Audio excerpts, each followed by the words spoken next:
Bismillah. J'ai eu si peur.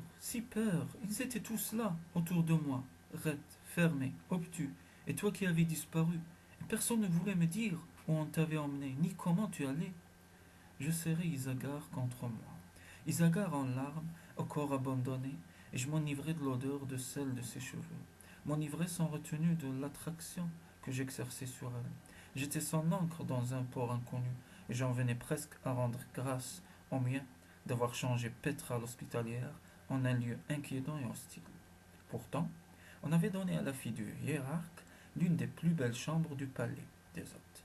Sur les murs, l'écume affectait les plis onduleux d'un drapé, et le plafond retraçait l'histoire d'Ariane Hod dans une succession de sculptures polychromes aux modelés délicats. À ce spectacle fixe répondait le spectacle mouvant du plancher de verre sous lequel coulaient des fluides diversement colorés. Leur densité différente créait un effet magnifique quand ils arrivaient à l'air libre au centre de la pièce, dans un canal où leurs couleurs se mariaient sans jamais se mêler, donnant naissance à une infinité de volutes, arc-en-ciel, tour à tour paresseuses ou violentes, selon la force variable des courants. Leur flot se reflétait sur les multiples facettes du lit miroir qui voguait au milieu du canal. Puis ils atteignaient l'orgue à eau. Enfant, j'oubliais le temps devant les fastes toujours renouvelés de ces instruments transparents où les fluides jouaient des symphonies de cristal aux teintes féeriques. Ébloui, je m'aperçus que mon émerveillement était resté intact. J'aurais aimé partager cette fascination avec Isagar, mais elle rompit le charme en disant: emmène-moi, j'étouffe ici, je préférais ton octogone. J'acquiesçai, cachant ma déception. Isagar rejetait l'art océanique. Soit, je pouvais le comprendre. La culture des technos était dépouillée à l'extrême. Isagar n'avait aucune raison d'apprécier la nôtre du jour au lendemain, d'autant que sa découverte s'accompagnait d'un accueil pour le moins réservé. Mais Isagar déchaînait en moi des désirs sorciers. Je décidai d'user de la magie des madréopes, porcs, afin de l'envoûter. Quelques instants plus tard, nous avons gagné les écuries du palais. Isagar affectait un air digne et sévère à l'intention des Océanides que nous croisions, mais elle ne put s'empêcher de battre des mains en découvrant les hippoglyphes dans leur bassin. J'avais vu des holos, mais ce n'est pas pareil, s'exclama-t-elle. Ils sont magnifiques. Ces hybrides du cheval terrestre et d'un poisson local avaient été les premières montures des Océanides. Mais il manquait de résistance et la rencontre avec le Waganaga scella leur destin. Incapables de survivre sans les soins des humains, il n'en restait qu'une centaine, conservés pour leur élégance et pour témoigner du passé. Lequel veux-tu monter demandai-je. Comme elle me coulait un regard inquiet, je me hâtai de la rassurer. Tu ne risques rien, ils sont très doux. Alors celui-là, sourit-elle en désignant un étalon argenté. Je choisis une femelle à la robe d'un bleu très pur, traversée par la pensée absurde qu'il s'agissait là d'une excellente tenue de camouflage. Sans doute craignais-je un nouveau raid techno. Est-il prudent de nous éloigner de Petra? Le lad finissait de sceller nos hypoglyphes quand je remarquai un océanide embusqué derrière un pilier. Nos regards se croisèrent, sa tête s'effaça. J'avançai pour l'apostropher, mais il avait disparu. Je haussai les épaules. Après tout, il ne me dérangeait guère que Saint-Chan nous fît surveiller. Au contraire, cela me rassurait plutôt. Tu pourras informer l'imaginaire que nous allons en Madriopore, criai-je au lad avant de quitter l'écurie. Maudite langue, toujours en vain de bravade. Je regrettais maintenant d'avoir donné notre destination. Tant pis. De toute façon, je me sentais ni l'envie ni la capacité de déjouer la filature d'un espion. Je cessai d'y penser dès que nous eûmes atteint le récif au sein duquel j'avais décidé d'entraîner Isagar. Il était constitué de polypes au cycle étrange. En phase active, leur apparence n'était guère engageante, des tubes ternes et mous affligés d'une chevelure de tentacules filiformes. En phase passive, leur métamorphose était spectaculaire. Ils perdirent toute apparence organique pour se cristalliser dans un incarnat somptueux qui vitrait ensuite à l'oranger puis au jaune, au vert, au bleu, à l'indigo, où ils se stabilisent quelque temps, au violet enfin lorsque leur métamorphose s'achevait. Et pendant toute la durée de celle-ci, chaque cristal irradiait une lueur éclatante qui ne s'atténuait qu'au terme de cette semi-vie.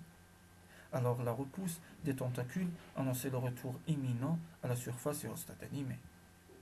En phase passive, les madréopores formaient de vastes cavernes reliées entre elles, illuminées de toutes les couleurs du prisme, et qui semblaient avoir été conçues pour les promenades émerveillées des humains. À marée basse, une techno pouvait s'y promener sans risque, et j'invitais Isagar à y pénétrer. Moins effrayée que dégoûtée, elle hésitait, les yeux fixés sur la bouche, aux lèvres grouillantes de la grotte.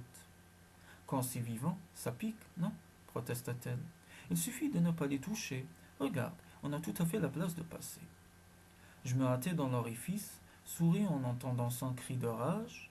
Jaël, sale altère, attends-moi. Je t'attends, viens vite. Elle se faufila dans la caverne et j'eus la satisfaction immédiate de voir son visage, plissé de colère, se détendre sous le choc du ravissement. Était-ce un effet direct des cristaux ou l'effet indirect de leur beauté sereine? On éprouvait en ces lieux une sensation d'intense béatitude. Ici, le calme était une entité qui s'emparait de vous. Il me semblait impossible qu'on pût y résister. Isagar me saisit la main, la serra, pression muette et merveilleuse qui me livrait mieux que des mots son enchantement. J'étreignis ses doigts entre les miens et me laissai conduire, au gré de son inspiration, sur le courant de son plaisir. Je restai un pas en retrait.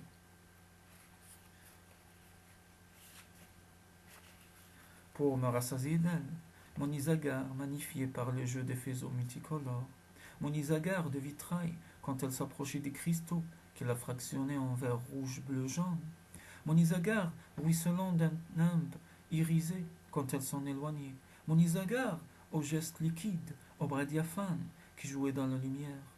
Elle se retourna, se découvrit statue dans mon regard. Jaël, arrête de me sculpter des yeux. Éclata de rire et m'arrachant sa main, s'enfuit dans le dédale étincelant des salles. Elle a crié, un cri que je ne pouvais déchiffrer, tant le fragmentait sa réfraction sur les madréopores.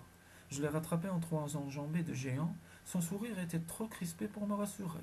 J'ai dû rêver, j'ai cru voir quelqu'un, là-bas. Elle désignait une galerie desservant deux des grottes. J'ai haussé les épaules. Un visiteur, peut-être. Pourquoi se cacherait-il? Alors c'est un mouchard océanide, en quête de nos petits secrets. Nous avons pouffé tous les deux, et un mouchard bredouille, que je vais de ce pas moucher. Démasqué, le bonhomme s'en irait. Nous pourrions continuer de flâner en paix. J'approchais de la galerie avec des précautions de comédie. Le rire d'Isagar cascada. J'avais réussi à le détendre. J'accentuais encore la bouffonnerie à l'instant de pénétrer dans l'orifice. Et cela me sauva la vie. Un mouvement réflexe effaça mon corps devant le poignard qui visait mon cœur. Le métal me perfora l'épaule. En ressortit aussitôt et frappa. Le vide cette fois, j'avais bondi hors d'atteinte. Mon agresseur était l'océanide furtif des écuries. Envoyé là pour nous tuer. Comment Saint-Chat Kuchelain, Shang-Chi, avait-il osé donner un tel ordre? Lui qui professait un respect absolu de la vie. Ma gorge ne voulait plus avaler ma salive, mes dents claquaient, mon corps se glaçait et se mit à trembler. Mon univers venait de s'effondrer, ses structures arrachées. J'esquivais avec peine le coup suivant. J'aurais volontiers hurlé d'impuissance. Mon épaule s'engourdissait. Mes cours de lutte étaient à des années-lumière, et de toute façon, à quoi bon? Les entrées des madréopores devaient être surveillées par les séides de Saint-Chat. Nous ne sortirons pas vivants de ce traquenard. Mon adversaire était effrayant, les yeux fous, les narines dilatées. Il exhalait un grondement continu ponctué d'un « oh » guttural chaque fois qu'il essayait de m'atteindre. Je compris pourquoi il demeurait sourd à l'appel des cristaux. Son monde était la violence, la paix y était inconnue. Il se fendit, et je lui échappais encore en rouleau sur moi-même, mais j'avais le souffle court, mon cœur cognait dans mes oreilles, une nausée acide brûlait mon œsophage. Je ne tiendrai plus très longtemps. Un sursaut de révolte m'insuffla un regain d'énergie. Sans moi, Isagar était perdu. Je serais mort en vain. Je me précipitai en hurlant sur l'océanide. Dérouté par un tel changement de tactique, il hésita un instant de trop. Je le percutai et l'entraînai sur les cristaux. Mais il est terrible, et dont l'issue ne faisait aucun doute. Si j'avais réussi à intercepter son poing armé de ma main gauche, la droite, en revanche, me refusait tout service. L'assassin s'est assis sur moi. Ses dents se sont découvertes dans un rictus de triomphe. Mais une grimace a brusquement tordu sa bouche et il s'est mis à hurler tandis qu'un écheveau, grouillant de tentacules, recouvrait son visage. Ouf, c'était juste. Je m'apprêtais à les lui lancer, a soufflé Isagar, les yeux exorbités. Ses pupilles avaient mangé ses iris. Cela lui faisait un regard très noir. Peur et douleur, brave Isagar. Elle avait cueilli sur les parois de la caverne une poignée de polypes, tout près de revenir en phase active. Détachée, et s'était animée aussitôt. Malgré leur morsure, elle avait attendu stoïque, un moment opportun. Ses mains étaient rouges et gonflées, mais ce n'était rien en comparaison de l'assassin haletant, à demi étouffé par l'œdème, son terrible faciès aveuglé, boursouflé, ulcéré. Je grondais à son oreille qu'il aurait la vie sauve s'il nous disait comment sortir d'ici sans risque. Il parvint à soulever un peu l'une de ses paupières, m'adressa un regard étonné, balbutia 3 mots inaudibles et perdit connaissance. Dans le silence soudain, un bruit de cavalcade, une troupe océanide se ruait dans la grotte. Des gardes, qui portaient la livrée safran de Petra. Ils sont là, s'est exclamé l'un d'eux. J'ai baissé la tête vaincu.